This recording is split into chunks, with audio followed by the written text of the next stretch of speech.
tocar un instrumento, pero generalmente los complejos son en el área del arte y en el talento académico, que es el que decimos surfea la ola. Y con respecto al último que nos queda, que es dotación, ¿por qué taché súper?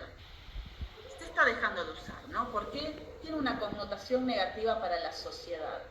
A nadie le interesa que esta persona tenga capacidades excepcionales en todas las áreas, o sea, que tenga la capacidad de tener un rendimiento muy superior al resto de las personas de su edad o en comparación con su edad, sino que resulta muy chocante decir, este niño es súper algo, ¿no? Es como si viniera con la capa de Superman o se las supiera todas. Entonces, lo que plantea el docente cuando ve a este niño es esto que decíamos al principio, ¿no? Pero si se equivoca, pero si esto no lo sabe, suponemos en los mitos sociales que tiene que saber todo.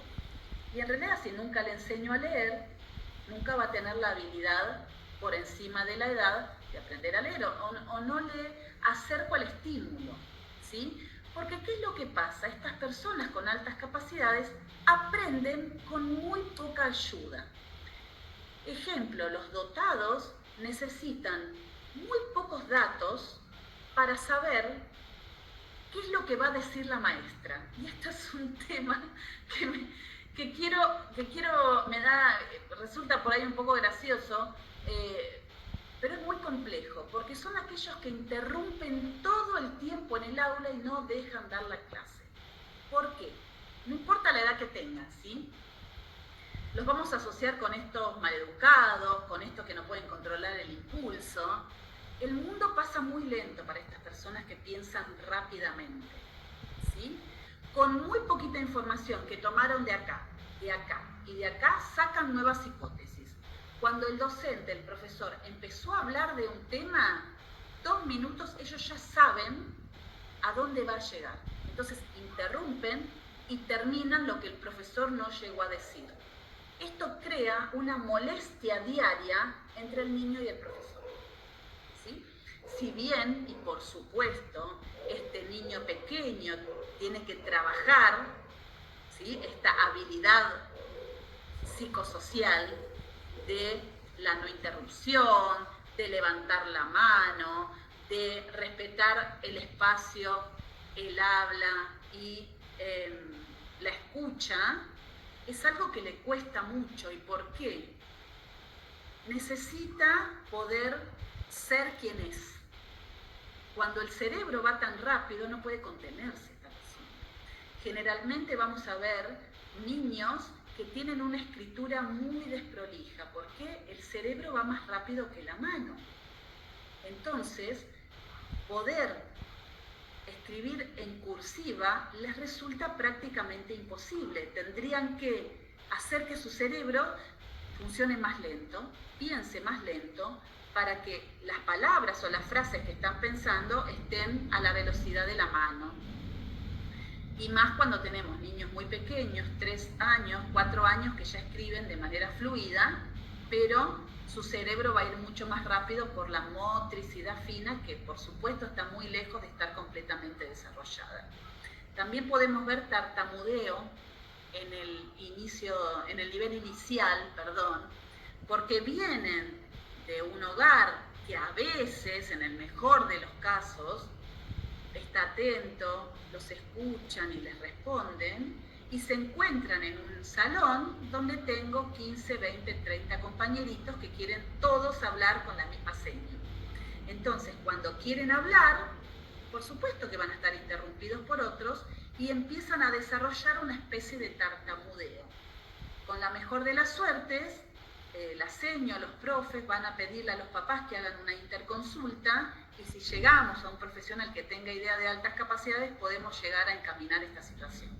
Si no, son niños que terminan en tratamientos la mayoría de las veces innecesarios. ¿Bien?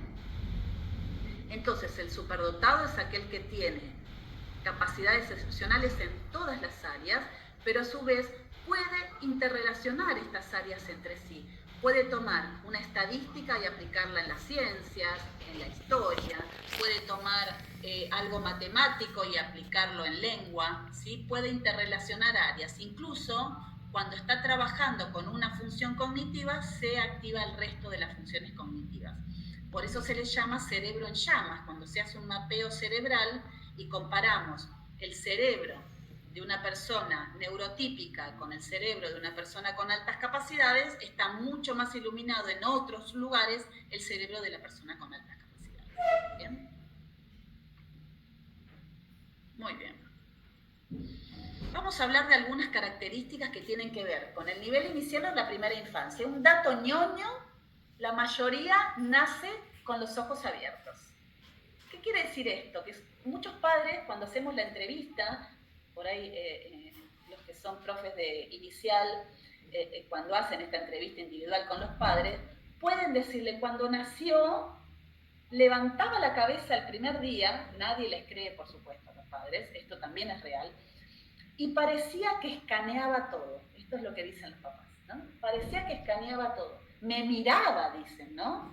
Bueno, en realidad no sabemos si las células oculares, se sabe mucho más ahora, pero no sabemos cómo funcionan las células oculares de las personas con altas capacidades. Sabemos que primero ven luces y sombras, después esto se va afinando para alrededor de los 3 o 4 meses poder ver con mayor claridad, no solo asociar la voz y el olor del adulto cuidador, sino también comenzar a ver las caras. Acá cuando aparece la sonrisa social, ¿sí? Y no la sonrisa de reflejo que aparece en el recién nacido, es porque el bebé está reconociendo el rostro de quien lo cuida, ¿no? Entonces no sabemos si realmente el bebé con altas capacidades puede ver claramente. No hay estudios que nos hablen de esto, pero los padres manifiestan que escanean todo, ¿bien? Puede haber un control de esfínteres temprano. Cuando hablo temprano, hablo del año o año y medio. Son niños que se arrancan el pañal y que pueden esperar, pedir, ir a hacer pis o caca, o directamente ir solos al baño, ¿sí?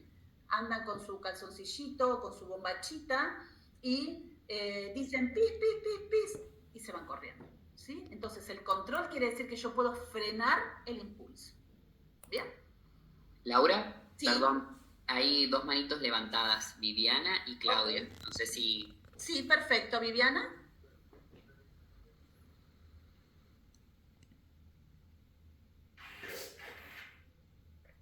Viviana Ibaceta, te escuchamos.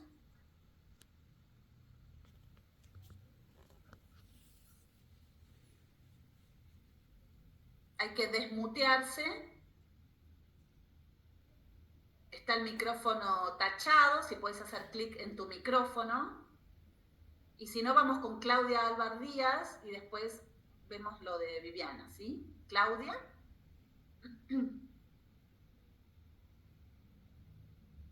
¿Tampoco? Bueno, pueden escribir en el chat si quieren, ¿sí? Que a veces resulta más cómodo. Bueno, continuamos y cualquier cosa, Emanuel, si quieres me lees lo que dice el chat, ¿sí? Gracias. Entonces, el control no quiere decir que lo dejé sin pañales, ¿sí? ¿Sí? O que le estoy preguntando todo el tiempo si quiere hacer pis, sino que puede parar el impulso. Sabemos que las funciones ejecutivas se terminan de desarrollar plenamente o empiezan a funcionar plenamente alrededor de los 7, o sea, que el control y la inhibición del impulso acá estarían desarrollados muchísimos años antes de lo que se espera, por lo menos 5, ¿bien? Pueden llegar a tener acceso a la lectoescritura, ¿bien? Ahí vi, Viviana, que tenés tildado el teléfono. Si querés escribir, te leemos, ¿bien? Pueden tener acceso a la lectoescritura. Esto no es que toman un lápiz y escriben una letra que mamá, papá o la seño escribió. No. Cuando hablamos de acceso a la lectoescritura, decimos que ya tienen conciencia fonológica, ¿sí? A veces a los 2 años, ¿sí? Y escriben con conciencia fonológica, no copiando. Por eso cuando hablamos de acceso a la lectoescritura es cuando leen y escriben de manera autónoma. Podemos ver una escritura silábica, ¿sí? O directamente palabras cortas, y también tenemos muchos casos, ¿sí? De niños que a los 3 años o antes de los 3 ya están leyendo. A mí me llamó mucho la atención mi hijo, que primero escribió a los 2 y después empezó a leer. Obviamente, si un niño puede escribir una palabra que se le ocurre, ya tiene conciencia fonológica. No solamente hace falta que lo pueda leer, ¿bien? Esto llama mucho la atención porque la motricidad, esa manito gordita que tienen en nivel inicial cuando tienen 2 o 3 años, no logra hacer la pinza, ¿sí? Bueno, no es que escriben en puño, ni en puño invertido, ¿sí? Lo que hacen es ya desarrollar una pinza que a veces tiene todos los deditos, ¿sí? Porque no tienen la fuerza de la pinza para escribir, usan todos los deditos y esto después va evolucionando, ¿bien? Un punto importante, berrinches, o pueden no existir, y hay muchos padres que dicen, yo le explico y él me entiende que yo no puedo determinada cosa. O vamos a ver niños muy intensos, o sea, va a haber una gran amplitud en lo que es lo emocional. ¿Qué es lo que pasa con la alta capacidad? El estímulo golpea el cerebro como una bomba, como un bombazo. Entonces, si están enojados, van a sentir furia. Si están felices, van a sentir euforia. Si tienen miedo, van a sentir terror. Si tienen tristeza, van a sentir angustia, ¿sí? Estas últimas emociones que les nombro, el terror, la euforia, ¿sí? Que tienen que ver con la emoción extrema, es desmedida, ¿sí? No olvidemos que en la primera infancia aún no pueden regular. ¿Por qué? Porque no existe ni el control ni la inhibición en su desarrollo. Entonces podemos ver estos berrinches descontrolados que en mi experiencia no son normales. Un berrinche es una desregulación, es similar a un ataque de nervios. Que un niñito en su primera infancia tenga 5 berrinches al día quiere decir que durante el día tuvo 5 ataques de nervios. Esto necesita una derivación, ¿bien? Suelen ser muy autónomos, no quieren que les abran la mochila, ni que les pongan las zapatillas, ni que le pongan la campera, ni que les sirvan agua. Quieren tomar en vaso de vidrio, cosa que solemos tener como mucho cuidado los adultos, ¿sí? Y tenemos niños, por ejemplo, que toman en vaso de vidrio, por nombrar una tontera, bastante común en estos niños, y cuando van a comer afuera a un restaurante, les dan un vaso de plástico y se enojan desmedidamente porque ellos no son bebés, dicen, ¿no? Yo no soy un bebé, ¿no? Aunque tengan 2 años y usen pañales, ¿no? Suelen hacer preguntas filosóficas, ¿qué es la vida? ¿Qué es la muerte? ¿Dónde estaba yo antes de estar en tu panza? Y nos ponen en un brete terrible, ¿no? Porque el adulto, qué palabra antigua, ¿cómo no me va a tratar de usted, Ana Paula, que yo digo brete? Por Dios. Hacen estas preguntas que nos descolocan, ¿no? Incluso en la escuela le hacen preguntas a los docentes que no tienen que ver con la edad cronológica y no tiene que ver solamente con los planetas o los dinosaurios, no es solamente este tema. Les puede interesar, por ejemplo, la Copa del Mundo, como fue durante el Mundial, y de ahí empezar a ver banderas, países, capitales, qué cosas se venden en cada país, cuál es el producto estrella de cada país, con qué otros países limitan, ¿sí? Y una cosa los lleva a la otra, ¿bien? Entonces, cuando hacen estas preguntas que nos incomodan es porque generalmente el docente tampoco está preparado para responder este tipo de preguntas que no se ajustan a la edad de la sala que están acompañando. Por eso también buscan compañía adulta. Prefieren estar con el adulto porque es mucho más entretenido que estar con los compañeros. A veces tenemos niñitos de sala de 2 que hablan hasta por los codos y tenemos otros niñitos que aún no tienen eclosionado el lenguaje. Entonces, ¿con quién van a hablar? Ahí empezamos a ver algunas disincronías, ¿sí? Diferencias, disparidades entre algunas áreas. No deja de ser un bebé, pero habla como un nene de 5, ¿sí? Entonces, ellos mismos se ven y se sienten diferentes. ¿Por qué? Porque ellos suponen que el resto de sus compañeritos o compañeritas les pasa lo mismo que a ellos, ¿no? Que van a poder responder de la misma manera, que van a conocer las mismas cosas. Y acá sabemos muy bien que un niño, una niña que no se siente mirado, somos seres sociales y necesitamos de otros para sentir que existimos. Entonces, cuando nadie me registra porque juego a cosas raras para los demás, todos queremos correr y reírnos y no sé, estos niños pueden llevar un libro que la mamá les compró de las abejas, ¿no? Y lo quieren compartir. Y la verdad que los chicos quieren correr en salita de 2 o salita de 3, no quieren mirar un libro de abejas, ¿sí? Entonces sienten que no encajan en ningún lado. Todo esto que vimos en el nivel inicial, si no es acompañado de alguna manera, se acrecienta y se transforma en un trastorno o en un problema cuando llegamos al nivel primario. Acá estamos hablando desde el inicio de la infancia hasta casi la preadolescencia, ¿bien? Empiezan a usar el sarcasmo y la ironía. ¿Qué es esto? Es un tipo de chiste inteligente, ¿sí? A ver, yo te cargo, ¿sí? Porque yo entiendo lo que estoy diciendo, pero sienten que el otro es tan pavote que no captó lo que le estoy diciendo. Entonces yo te puedo gastar, te puedo cargar, te puedo hacer sentir menos, ¿sí? Pero el otro no está entendiendo y lo disfrutan muchas veces el uso del sarcasmo y la ironía, ¿no? Es como que se mueven en un terreno entre lo que te quiero decir, pero en realidad te lo digo de manera solapada. Cuando empiezan con este chiste tan fino entre la falta de respeto, entre la cargada, entre el reírme del otro, ¿sí? También tenemos que tener cuidado, porque de alguna manera quieren hacerse ver. Suelen preocuparse mucho por temas trascendentales, la vida, la muerte, la guerra, ver a una persona indigente, ¿sí? Y querer solucionar lo que está pasando con esa persona, ¿sí?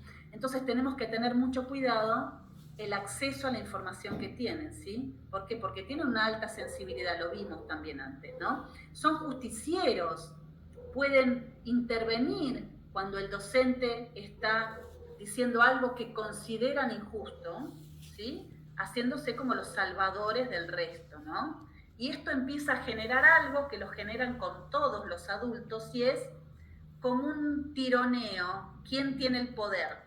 Entonces, mamá, papá, el docente, la abuela, siendo el adulto, lo quieren poner en su lugar, como diciendo, el que manda soy yo.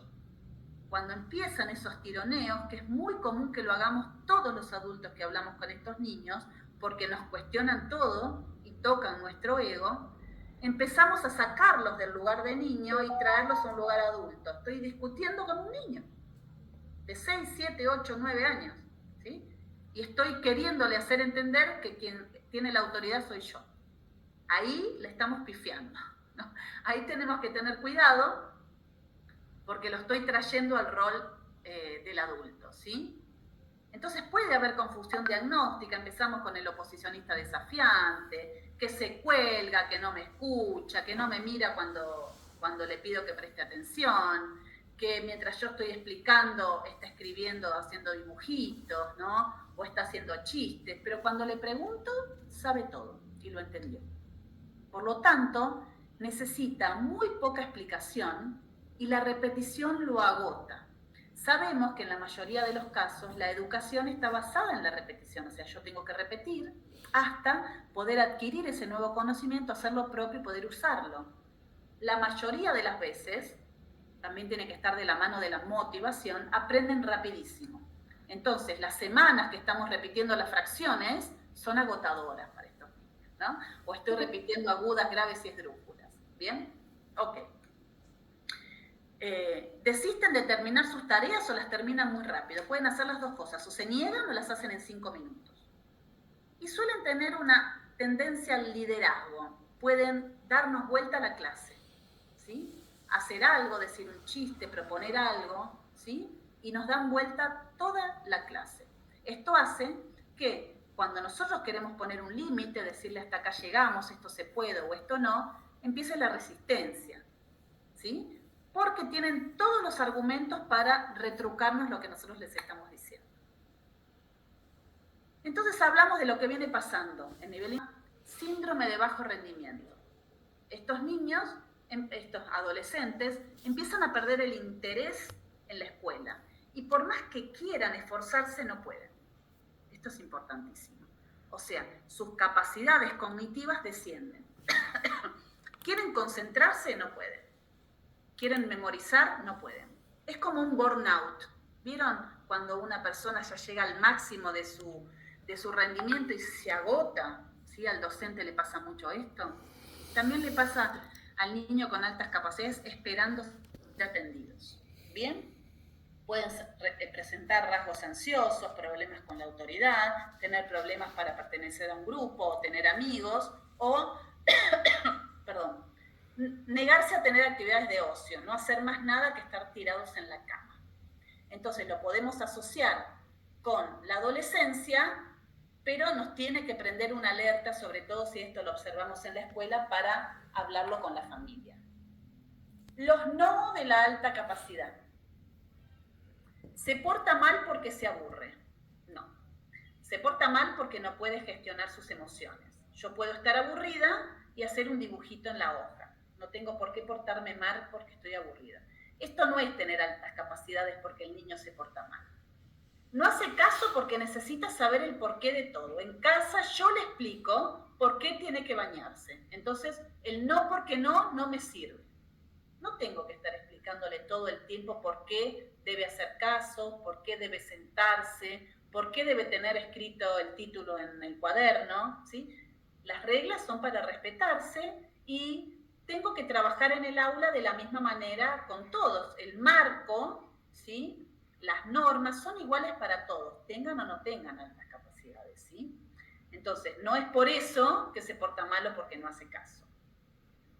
Cuando se enoja, pega porque es hipersensible. No se pega por tener alta capacidad. Se pega porque aún no tengo la posibilidad de regular mis emociones. ¿Bien? Y esto es muy importante. No necesita hacer la cuenta. Tampoco le gusta escribir porque ya lo sabe. Esto es muy recurrente de las familias, ¿no? Las familias piden que no se les haga hacer la cuenta a los niños, ni tampoco se les haga escribir. ¿Para qué quiere escribir algo que ya saben? Es importante desarrollar la capacidad de esfuerzo. Y si yo hago una cuenta, tengo que poder decir cómo llegué a ese proceso, porque esto me lleva a los procesos superiores que voy a tener después. Por ejemplo, la metacognición. Yo tengo que poder desmenuzar la información que está ingresando en mi cerebro. ¿Bien? Una cosa es lo que vemos, otra cosa es lo que es. Entonces, no debe el niño, la niña, el adolescente mostrarnos todo el tiempo que tiene altas capacidades. ¿Cómo podemos saberlo? Bueno, en la escuela voy a ver cómo se vincula, cómo se expresa, cómo son sus emociones, si tiene conductas disruptivas, si tiene apatía frente a lo que le ofrezco. ¿Hay mejores? No puedo comparar en calidad de mejor o peor, ¿sí? Interrumpe, necesita contar todo el tiempo lo que hace, lo hace rápido o no necesita siquiera que empecemos con por ejemplo, con las letras, ¿no? Tengo que saber el punto de partida del aprendizaje de esta persona. Eso lo puedo hacer en la etapa diagnóstica. También puede ser que lo que pasa en la escuela no pase en el hogar. A veces se puede portar muy mal en casa y en la escuela no. Esto pasa con las niñas que esconden sus capacidades para encajar. Por lo tanto, tenemos un 30% de niñas detectadas frente a un 70% de varones. Entonces, no siempre es lo mismo en casa que en la escuela. ¿Es posible la detección en la escuela? Sí. Lo que ustedes hacen todos los años cuando comienza el ciclo escolar es una etapa diagnóstica. Entonces, esto se llama diagnóstico pedagógico, que es lo que hacen ustedes. Pero no es un diagnóstico médico, el cual yo le pongo firma y sello de un trastorno o de una enfermedad. Sí puedo diagnosticar la situación cuando miro lo individual y lo grupal, el punto de partida del aprendizaje y analizo qué es lo que pasa. Por eso es tan importante que todos los años podamos volcar en el legajo, no sé cómo le llaman ustedes, a la historia de vida o de ruta escolar de los niños, pero poder ir volcando lo que voy observando, ¿no? Por ejemplo, en sala de 2 lee, o en sala de 2 toma el lápiz y escribe, o en sala de 2 aprende rápidamente canciones en inglés. Es muy importante eso, ir teniéndolo en la historia escolar del niño, ¿bien? Y tenemos screening, ¿sí? En material que el ISPE cuenta son checklists donde lo único que tienen que hacer ustedes es ir tildando aquellas cosas que van observando, ¿sí? Arroja un número, esto es interno de la escuela, no se lo tienen que mostrar a nadie, pero bajo la sospecha de que puede ser un alumno con altas capacidades, puedo utilizar esta herramienta. Es un instrumento validado y puede ser una sospecha o puedo hacerlo en general para todo el salón de clases. Acá les pongo un modelo de screening, este es de la doctora Paula Irueste de Córdoba, lo tienen en el material que cuenta ISPE, y me sirve para detectar, para comunicarlo dentro de la escuela, para poder hablar con la familia y para poder realizar un acompañamiento. Estos screenings son para todas las áreas del desarrollo y funciones cognitivas del alumno. Bueno, como para ir terminando, tenemos una ley de educación nacional, que es el artículo 93, que dice que aquellos alumnos con capacidades o talentos especiales deben ser detectados por la escuela. ¿Qué es lo que nos pasa? Bueno, no existen programas creados, aunque tenemos la ley, el artículo 93, que nos dice que sí, que tienen que crearse programas para la detección. Por lo tanto, se le pide a la escuela que detecte, la escuela no tiene formación y estamos como el huevo y la gallina, ¿no? Lo importante es que el docente pueda con información poder empezar a ver estos rasgos que nos empiezan a hacer ruido, ¿sí? La atención es por ley. Debo elevar a mi directivo, ¿sí? Y a inspección o supervisión que tengo un alumno con sospecha de altas capacidades, porque necesitamos tener un registro, ¿bien? Y para eso tengo que hacer un seguimiento, lo que dijimos, escribirlo en la historia escolar del niño, en el legajo, para que los años siguientes el nuevo docente lo sepa, y por supuesto plantearme objetivos a trabajar, que pueden ser respecto al desarrollo, respecto a la conducta o respecto al aprendizaje, ¿sí?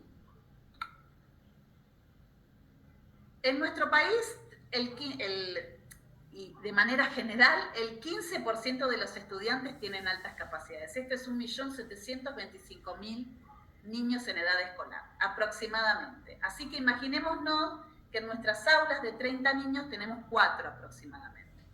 ¿Bien? Entonces, contar con información para ello es importantísimo, para empezar a poder acompañar efectivamente.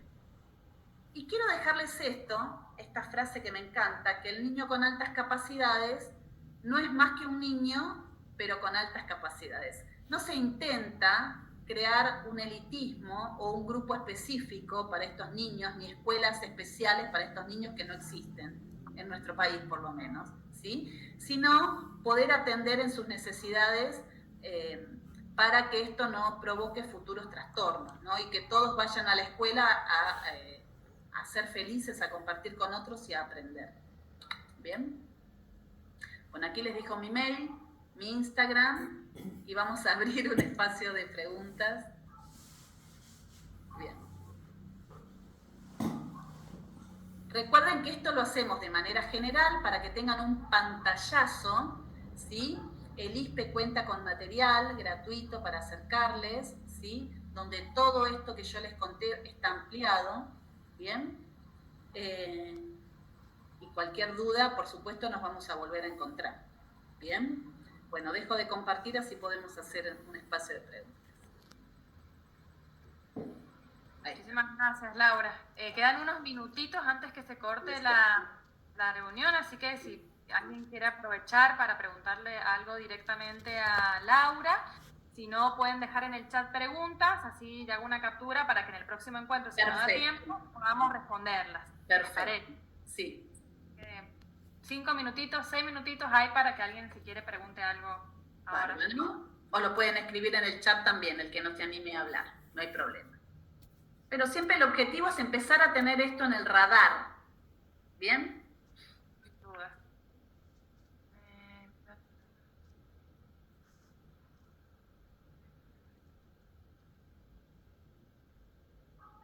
¿Alguien quiera preguntar y aprovechar? Entiendo también que es mucha información, ¿sí? Que después vamos a ir desmenuzando. Quédense tranquilos con eso, ¿sí? Vamos a ir desmenuzando, también vamos a hablar de abordajes posibles, ¿sí? ¿sí? ¿Qué se puede hacer en la escuela? Sí, Laura. Sí, buenas noches. Tengo una duda. Justo el año pasado tuve un niño que al parecer el diagnóstico desde Buenos Aires fue el trastorno desafiante, agresivo desafiante, que justo se mencionó.